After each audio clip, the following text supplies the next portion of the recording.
Wazzewo olutalo mu bakulembeze b'abagoba ba bodaboda mu Kampala ng'obuzibu buno buvudde ku ba bodaboda abamu okutwalibwa mu nkambi y'amagye e Kaweeweeta okutendekebwa obukodyo bw'ekijaasa ate abamu ne balekebwa. Waliwo ekibinja ky'abagoba ba bodaboda abatwaliddwa batendekebwe mu bukodyo bw'ekijaasi abalala ne basigala e Kampala nga kakano ekibinja ekyasigadde e Kampala kirabudde bannaabo abaagenze okutendekebwa nti basigalireyo ddala kubanga nti be babadde baliisa bannaabo akakanja. Mu lukuŋŋaana lw'abannamawulire lwe batuuzizza mu Kampala nga bakulembeddwa mu Byaruga James agambye nti abaatwalibwa si be bakulembeze baabwe baatwalibwa kubanga bulijjo be bakwata bodaboda zaabwe nga beefuula abakulembeze. Waliwo abadde beeyita abakulembeze mu mulimu gwaffe ogwa bodaboda naye tutegeeza gavumenti n'abawuliriza mwenna n'abavuzi nti abantu awe mwatwala ku training oba kutendekebwa si batuufu si be bakulembeze baffe era ntegeeza buli gwe kikwatako yenna ali mu ofiisi abakulira ebyokwerinda nti olwaleero akaseera tebamaze nga tebali mu kitundu kyaffe oba tebali mu Kampala yaffe. Ababodaboda abalala bagamba nti gavumenti ebayambe bano bonna be baatwala mu kutendekebwa baweebwa emirimu egy'okukuuma eggwanga bave mu kwefuula ababodaboda. Ate nga saawa bamaze batwala mu basi bamaze batraininga babavuzi bagamba nti basigaleyo tebadda ku grawundi kubasumbuwa kubanga badde bababuzaako ebintu byabwe babadde babakwata nga babatulugunya babakuba embale bababba ensimbi bababba essente so n'olwensonga etusaba abakulu abatuta abantu abo ekibuga kati kirimu emirembe basigaleyo tebadda era poliisi ekole lipooti wino wiiki ewedde yonna gye babadde tebaliwo tulabe obubbe obubadde mu Kampala.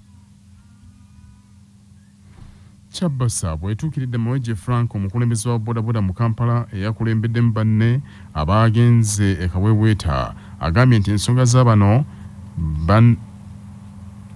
baakuzeetegereza nga bavudde ku musomo. Bannamawulire bawabuddwa okwewala okukulembeza ensimbi nga bakola omulimu gwabwe baba bakunyweza omulimu guno n'okuweereza bannayuganda mu bwesimbu.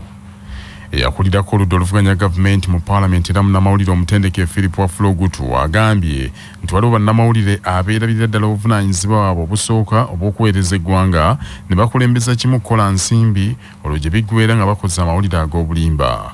Wafulogutu yasinzidde ku Yunivasite Makerere mu kuzza olunaku lw'eddembe ly'abamawulire n'alabula ku bantu abeefunda bannamawulire naddala nga bakozesa emikutu emigatta bantu nti bano nno batattanye nnyo ekitiibwa n'omulimu gw'amawulire. I think journalism has been compromised a bit by two things. Maybe you can say the social media is there as a disruption, but money, commercialization of journalism, very, very big and dangerous thing. Commercialization of media. We have many journalists whom we trained and relied on them as very good journalists to a compromise. Two, because we can't pay much, good journalists leave early to go to find better jobs in the NGOs, in the corporates. And so that we keep on bleeding. Ekibiina ekitaba abakulira emikutu gy'amawulire mu ggwanga ki National Association of Broadcasters NAB kyo kyeyamye okutambulira wamu n'emikutu gy'amawulire gyonna mu kutuusa empeereza ey'omulembe eri bannayuganda. Amyuka ssentebe w'ekibiina kya NAB Joel Kigozi agumizza emikutu gy'amawulire nti ekibiina kino kikola ekisoboka okulaba nti omulimu gw'amawulire gufuulibwa ogwo okweyagaza. It speaks to sustainability, it speaks to business. How do we marry the two?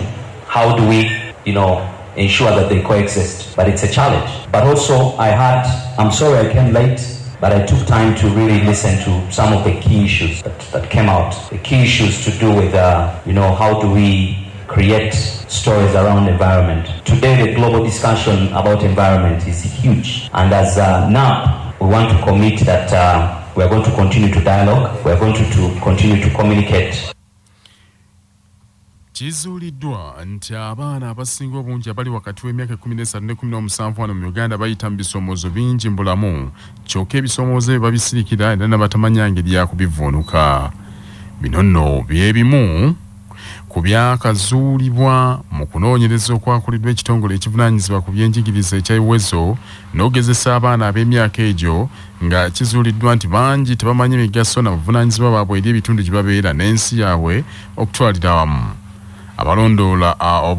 abalondola obukugu bw'abaana mu kitongole ekyabiwezo basazeewo okugumba mu disitulikiti 3 okuli ey'Ejjinja, Oyam ne Kasese bamanye engeri abaana mu Uganda gye basobola okugonjolamu ebizibu ebiba bibajjidde mu biseera ebisinga obungi enkolagana yaabwe ne bannaabwe okuwaŋŋana ekitiibwa n'ebirala.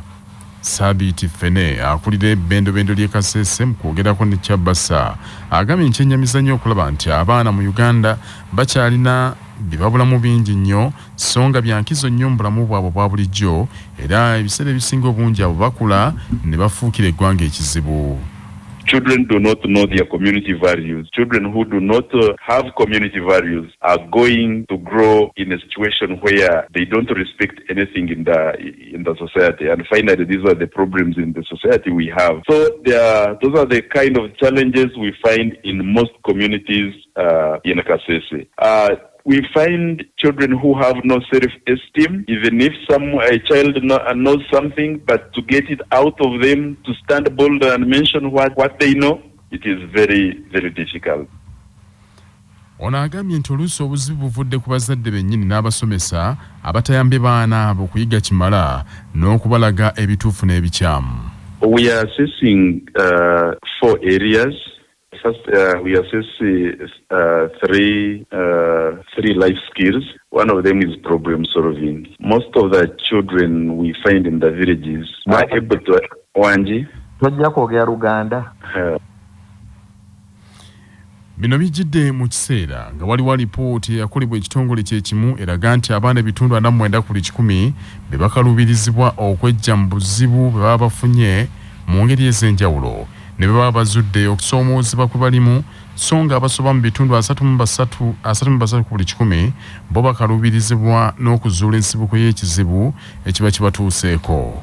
Okunoonyeza kuno kukoleddwa ku baana abasobye mu mitwalo 4.5 mawanga 4 ng'abawala bali ebitundu 5 n'obuwuzi 2 ku 100 ate abalenzi bali ebitundu 48 n'obuwuzi 6 ku 100 okuva mu maka agawedde ddala emitwalo 3.5 mu disitulikiti 45.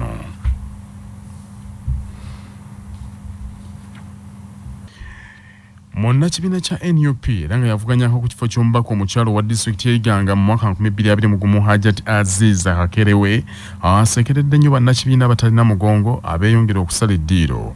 Agambye nti n'eyo gye bagenda mu bibiina ebirala wajjudde entalo njereere enkwe n'obutaagaliza. Kakwerewe ng'ayogerako ne bannamawulire ey'Iganga agambye nti buli lukya NUP yongera okuggumira erudda eyo nga ne mu kakuyege Wakunga nti waliwo bangi abasala eddiiro ne beegatta ku NUP. Bw'atyo asabye bonna abayayaanira enkyukakyuka okunywerera ku nsonga baleme kubuzibabuziba beenoonyeza byabwe. Enkyukakyuka gye tukaali kubona tibona nsonga lwaki ekutoola mu kibiina ng'ekyakwingiza okaali kukigusa. Nzaba abantu ndabatwala muli naituluba era njakoba nti busaada buli koobona nkali kuva mu kibiina kya National Unity Platform from People Power okwira mu NRM nenda moderator nkobereko bameka boobona abava mu opposition bali kwira mu kibiina kya abaviire mu kuku boobona nga basigaza career yaibwe batono ino bazira nayo. Kakerewe ajjukizza bammemba okujjumbira okwewandiisa mu kitabo ekimyufu eky'ekibiina ekyo olw'okwetegekera obulungi akalulu ka 2026. Ekibiina kyonna nga kiwandiise mu mateeka ga Uganda balina okuba ni bammemba b'ekibiina ekyo. Therefore wenkobera abantu mwenna ni Uganda awalalawo nti tuyidumbire ino tujje twewandiise. Abantu betujja okuba nabo n'abajja okutuyambaku okola structures dino ekibiina de tulijja okola dituyambaku era diyambaku ekibiina okukoba nti nga abakulembeze b'ekibiina abetulijja okuba nabo nga bwe twakola constitution y'empyaga bajja kuba mu mateeka. Ono agenza okangula ku ddoboozi nga waliwo bannakibiina kya NUP e Busoga abatandise okusala eddiiro ne beesogga ekibiina ekiri mu buyinza ekya NRM. Abalimi b'emmwanyi mu disitulikiti y'Emityana baagala gavumenti yongere okunyweza nnatti ku ngeri ekirime ky'emmwanyi kirina okukwatibwamu mu Uganda basobole okuganyulwa mu ntuuyo zaabwe. Abalimi babadde mu kubaganya birowoozo ku bulimi n'obulunzi mu lukuŋŋaana olwateekeddwa ku mikutu emigattabantu olukubiriziddwa Guy Herbert Mbonyeebonye kansala akiikirira ggombolola y'e Kalangaalo ku disitulikiti y'Emityana. bagamba nti okuva ekitongole ekivunaanyizibwa ku mmwanyi ekya Uganda Coffee Development Authority lwe kyabatabukira abalimira ebbeeyi y'emmwanyi balaba ng'eri embeera yatereerera eri yaddeyaddeko. Kasana district esooka okulimemu kasooli naye essaawa musaawe tugenda tunda kasooli paabene emityana akaze nga Kasanda yayonona dda akatale tugenda tuuka eri ng'abasajja bayinda kunoonya magoba kasooli eyafa basobola kulima balina engeri bazikazaamu entategerekeka ne batwala nga tezikaze bulungi ate togiranga ebbeeyi okubugujja okuli mu bantu n'okwagala amangu nti afune ekingi natamanya nti ate abalina kyafiirizibwa kati sime lwaki oba ate abakulembeze banne abali wano yambeko omugambe ku bantu eyo. Guy Herbert akulembeddemu abalimi bano asinzidde mu kubaganya birowoozo ne yenyamira nnyo olw'abantu abeetundako ettaka agambye nti mu kiseera kino bano nno be bakwatibwa obujja nga bannaabwe batandise okunoga ku ssente okuva mu mmwanyi.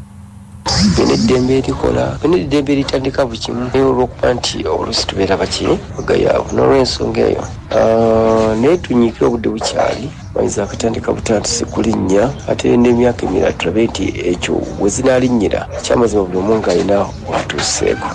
Kubiriza abantu obutaddamu kutunda amataka gaabwe n'ebibanja byabwe maze bategeere nti Uganda olina kukola kulima